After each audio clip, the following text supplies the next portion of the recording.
आगे बढ़ेंगे जहां उत्तराखंड के लिए 2025 का पहला महीना बड़ी सौगात लाने जा रहा है। 28 जनवरी से 14 फरवरी तक उत्तराखंड को 38वें राष्ट्रीय खेलों की मेजबानी करने का मौका मिला है। इस खेल आयोजन की मेजबानी से उत्तराखंड में खेलों को बढ़ावा तो मिलेगा ही, तो वहीं पूरे देश में भी उत्तराखंड इन खेलों के सफल आयोजन के बाद अलग छाप छोड़ने का काम करेगा।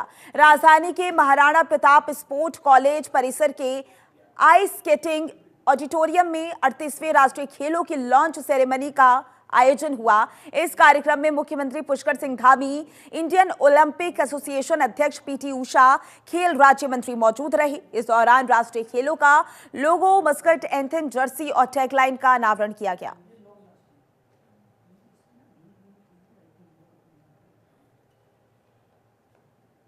ऐतिहासिक दिन है और इस दिन हमारे साथ भारत सरकार की खेल राज्य मंत्री रक्षा खड़से जी हैं, डॉक्टर पीटी उषा जी हैं, सुनैना जी हैं और हमारे बहुत सारे अतिथिगण यहाँ हैं। हमारी खेल मंत्री जी रेखा जी लगातार यहाँ पर इन खेलों के संयोजन के लिए लगातार प्रयास कर रही हैं। लगातार जो हमारा स्ट्रक्चर बना है उनकी समीक्षा कर रही है। सारी तैयारियाँ हमारी पूरी हो गई हैं।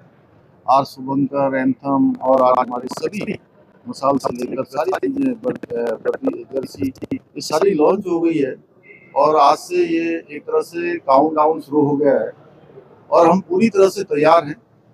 ये राष्ट्रीय खेलों का आयोजन हमारे लिए बहुत बड़ा अवसर है और देवभूमि उत्तराखंड को ये अवसर मिला है। मैं इसके लिए आदरणीय प्रधानमंत्री जी का, आदरणीय खेल मंत्री जी का, हमारे रक्षा जी का और पीटी उषा जी का, सबका मैं धन्यवाद करता हूँ कि आप सबके कारण से देवभूमि उत्तराखंड को ये अवसर प्राप्त हुआ है और इस आयोजन को हम बहुत ऐतिहासिक बनाएंगे, यादगार बनाएंगे। सारी जो हमारी अवस्थापना का स्ट्रक्चर है वो सारी हमने तैयार कर ली है और हम बिल्कुल पूरी तरह से खुशी हूँ। इधर का फैसिलिटीज देखे दामी जी ने बहुत अच्छा स्पोर्ट्स फैसिलिटीज बनाया है इधर, तो इधर का स्पोर्ट्स मिनिस्टर भी बहुत, मैं देखे भी उसका एनर्जी आ रहा है उसको ना, वो तो बहुत कुछ कर रहा है।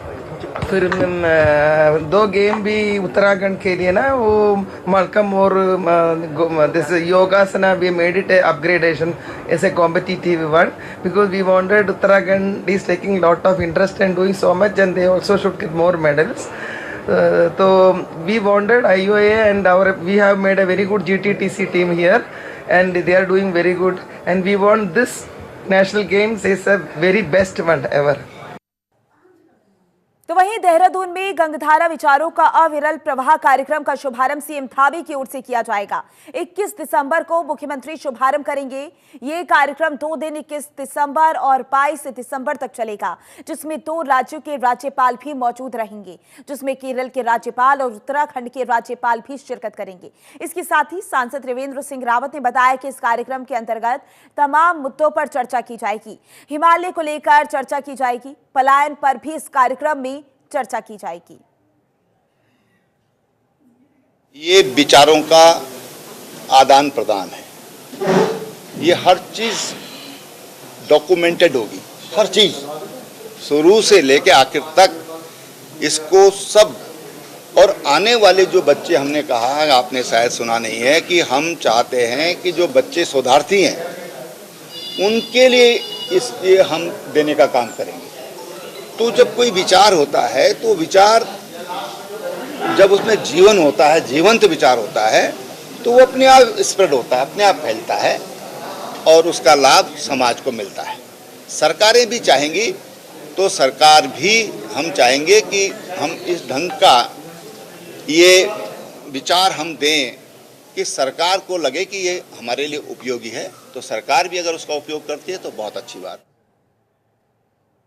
तो वहीं उत्तराखंड में निकाय चुनाव को लेकर सरगर्मी तेज हो गई है। राजनीतिक पार्टियों ने इस चुनाव को जीतने के लिए अपनी तैयारियां तेज कर दी हैं, लेकिन इसी बीच कांग्रेस प्रभारी पर एक बार फिर सवाल खड़े होने लगे हैं। कांग्रेस प्रभारी कुमारी शैलजा चुनावी तैयारियों को लेकर ऑनलाइन मीटिंग तक की समिति दिख रही है। बता दें आपको कि कांग्रेस प्रभारी कुमारी शैलजा पर सवाल उठने भी इसलिए लाजमी है क्योंकि उन्होंने एक और प्रदेश अध्यक्ष करण बाहरा द्वारा बनाई गई प्रदेश कार्यकारिणी को भंग कर दिया। दूसरी ओर उन्होंने प्रदेश से लगातार दूसरी बार दूसरी बना रखी है।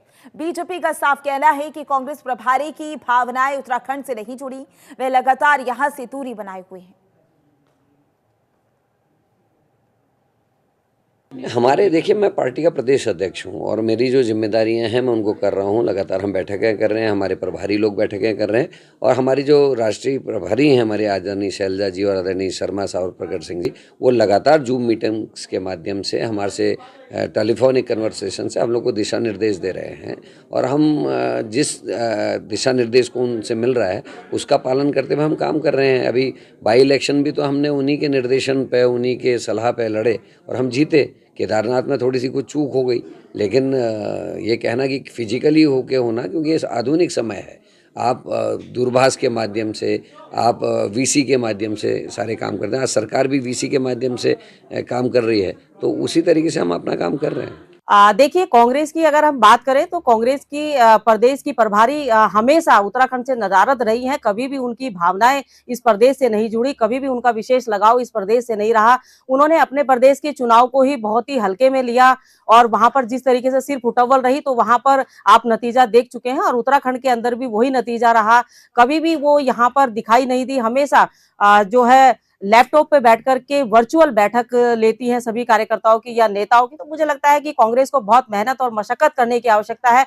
जिनका प्रभारी वहां से नदारद हो, जिनका प्रदेश का नेतृत्व जो है नेतृत्व विहीन हो, मुझे लगता है कि उनको बहुत सोचने की आवश्यकता है। और भारतीय जनता पार्टी कोई भी चुनाव हो, छोटा चुनाव हो या बड़ा चुनाव हो, उसको बहुत ही गंभीरता से लेती है। उसको चुनाव को बहुत मेहनत के साथ लड़ने का काम करती है। हमारा बड़ा नेता हो और या छोटा कार्यकर्ता हो, सभी इस चुनाव को लेकर के बहुत गंभीर है और भारतीय जनता पार्टी नगर निगम के जो चुनाव, इनको जीतेगी नहीं बल्कि ऐतिहासिक परिणाम देने का काम करेगी। रही बात कांग्रेस की, तो मुझे लगता है कि कांग्रेस को और मेहनत करने की आवश्यकता है। तो वहीं भारतीय युवा कांग्रेस ने अपनी प्रमुख कार्यक्रम यंग इंडिया के बोल के 5वें संस्करण के तहत राष्ट्रीय स्तर पर प्रेस कॉन्फ्रेंस आयोजित की। इस कार्यक्रम को 9 दिसंबर को भारतीय युवा कांग्रेस के अध्यक्ष उदय भानु चिब द्वारा लॉन्च किया गया और इसी मौके पर युवा कांग्रेस ने देश के सामने खड़ी 2 गंभीर समस्याओं, बेरोजगारी में चौंकाने वाली वृद्धि और भारत के युवाओं को बर्बाद कर रही बेकाबू ड्रग तस्करी पर अपनी गहरी चिंता व्यक्त की है। यंग इंडिया के बोल के तहत आयोजित इस प्रेस वार्ता में प्रदेश मीडिया चेयरमैन देवेश उनियाल ने इन दोनों समस्याओं पर आंच डालते हुए कहा कि बेरोजगारी और नशे के प्रसार की ये दोहरी समस्या समाज को गंभीर रूप से प्रभावित कर रही है और देश के युवाओं पर बुरा असर डाल रही है। मोदी सरकार अपने 2 करोड़ नौकरियों के वादे को पूरा करने में पूरी तरीके से विफल रही।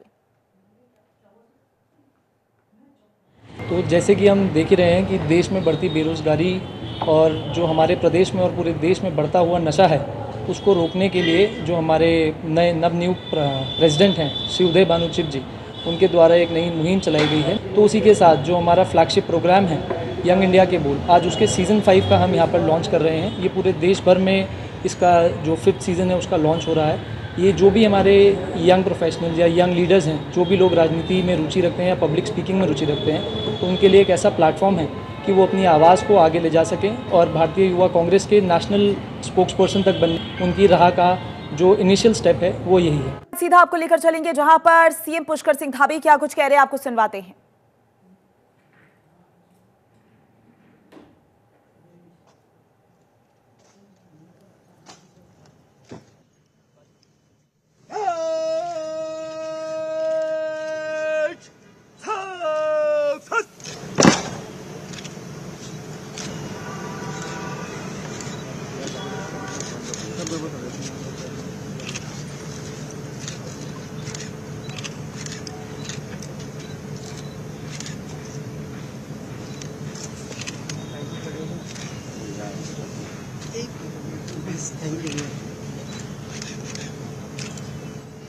तो देहरादून में विजय दिवस श्रद्धांजलि समारोह रखा गया है। सीएम पुष्कर सिंह धामी नजर आ रही हैं।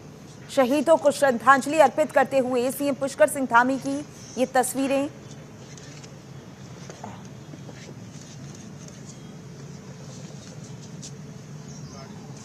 जहां पर उन्होंने सभी शहीद जवानों को श्रद्धांजलि दी।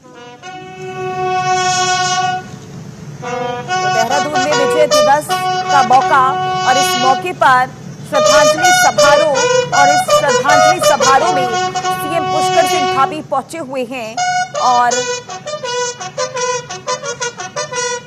शहीदों को श्रद्धांजलि देते हुए उन्हें नमन करते हुए सीएम पुष्कर सिंह धामी की ये तस्वीरें, उनके साथ बीजेपी अध्यक्ष महेंद्र भट्ट भी मौजूद हैं। ये तस्वीरें आपको दिखा रही हैं, लाइव तस्वीरें आपकी टीवी स्क्रीन पर देहरादून से।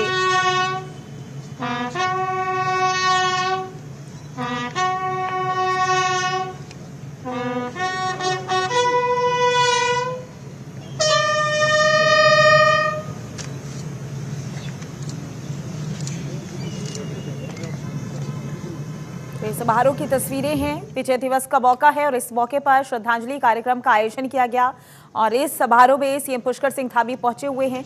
बीजेपी अध्यक्ष महेंद्र भट्ट भी मौजूद हैं और सभी शहीदों को नमन करते हुए श्रद्धांजलि अर्पित करते हुए नजर आए हैं। आगे बढ़ेंगे, जहां नगर निकाय चुनाव के लिए सीटों पर आरक्षण तय कर दिया गया है। हरिद्वार नगर निगम सीट को इस बार ओबीसी महिला के लिए आरक्षित किया गया, यानी हरिद्वार की जनता को इस बार भी महिला मेयर को ही चुनना होगा। नगर निगम सीट ओबीसी महिला घोषित होने के बाद जहां एक तरफ लंबे समय से मेयर बनने की तैयारी कर रहे कई पुरुष नेताओं के अरमानों पर पानी फिर गया है, तो वहीं राजनीतिक दलों के सामने उम्मीदवार के चयन की चुनौती आ खड़ी हुई है। बीजेपी और कांग्रेस नेताओं का कहना है कि जिताऊ और लोकप्रिय कैंडिडेट का ही चयन किया जाएगा।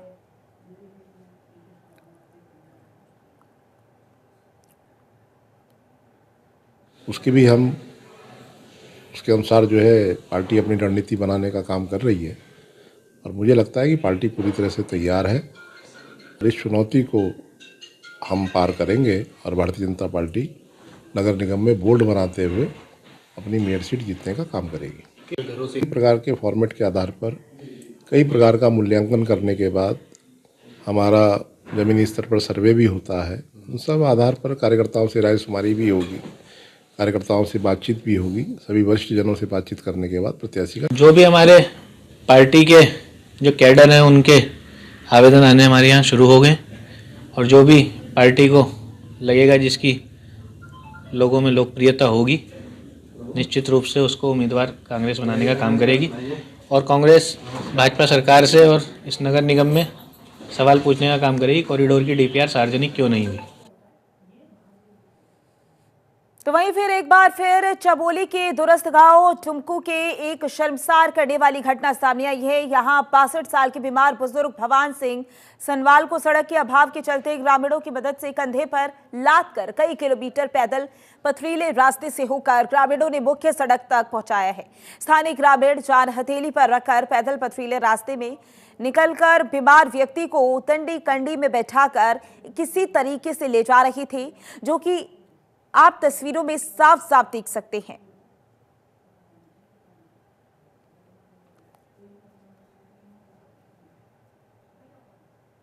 तो वहीं दायनी के रूप में विख्यात माता सती अनुसुईया देवी का 2 दिवसीय मेला का आज समापन हो गया है। इस अवसर पर बड़ी संख्या में निसंतान दंपत्ति ने मंदिर में जागरण किया। मान्यता है कि रात्रि जागरण से निसंतान दंपत्तियों को पुत्र रत्न की प्राप्ति होती है। तो वहीं रात भर लोक गायक अनुराग शाह और प्रदीप बुटेला का सांस्कृतिक संध्या में लोगों ने जमकर लुत्फ उठाया। श्रद्धालु अनुराग शाह के माता के भजनों में रात भर झूमते रहे और इसी मौके पर हजारों की संख्या में श्रद्धालुओं ने मां अनुसुईया मंदिर पहुंचकर पुण्य अर्जित किया। मेला बहुत ही शांतिपूर्ण ढंग से संपन्न हुआ है और इसमें जैसे कि इसकी जो मान्यता है कि मां अनुसुईया का जो स्थान है बहुत ही धार्मिक और पवित्र स्थान है। लोगों ने वहाँ पे जो उसकी महत्ता है उसी के अनुरूप अपने जिस भी मनोती को लेके यहाँ पे आए थे उन्होंने उसकी कामना की और बरोयों के रूप में बहुत संख्या में लोगों ने वहाँ पे अपना पंजीकरण कराया और बरोयों के रूप में उन्होंने अपना आशीर्वाद प्राप्त किया। और यहाँ पे जो सांस्कृतिक संध्या की जो विभिन्न टीमें आई थी उन्होंने पूरी अखंड रात्रि जागरण कर लोगों को अपने भजनों से अपने गानों से मंत्रमुग्ध किया। तो इस प्रकार से इस मेले का बहुत ही सफल और बहुत ही सौहार्दपूर्ण ढंग से सफल और अनुसुईया से अभी दर्शन करके आ रहा हूँ और देखिए अनसुया माँ की जो महिमा है वो तो तीनों लोगों में विराजमान है। तीनों लोगों की जो माता है वो अनसुया है। और सबसे बड़ी बात ऐसा है कि दत्तात्रेय जयंती पे ये मेला होता है और यहाँ पर जो निसंतान दंपति होते हैं वो अपने लिए पुत्र हो चाहे पुत्री को मांगने के लिए यहाँ पर बहुत सारी जो निसंतान दंपति आते हैं वो आते हैं। और अनसुया माँ की एक बहुत बड़ी महिमा है उनकी।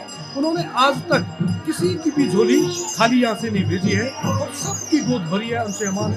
और पूरे ही विश्व की ये माता है और सारे लगभग सारे विश्व से भारत के लोग तो आते ही आते हैं, देश और विदेश में जो हमारे हिंदू भाई हैं अन्य धर्मों के लोग भी अनसुया माँ से जो वरदान मांगने आते हैं। पोस्ट ऑफिस काल तहसील जिलासू और वर्तमान में कर्णविधायक में रहता हूँ और मेरा परम सौभाग्य है कि आज माता अनसुया धाम में जाने का शुभ अवसर प्राप्त हुआ, जिसमें मैं सपरिवार और अपने इष्ट मित्रों के साथ में माँ के दर्शन करके और अत्रि मुनि आश्रम में भी वहाँ पर जाने का शुभ अवसर प्राप्त हुआ है। ऐसा शुभ अवसर हमें वर्ष में एक बार मिलता है कि हमारे इस चमोली जिले के लिए बड़े ही सौभाग्य का विषय है और ये परिपाटी हमारे आजीवन बनी रहे। मैं माँ अनसुया से प्रार्थना और विनती करता हूँ।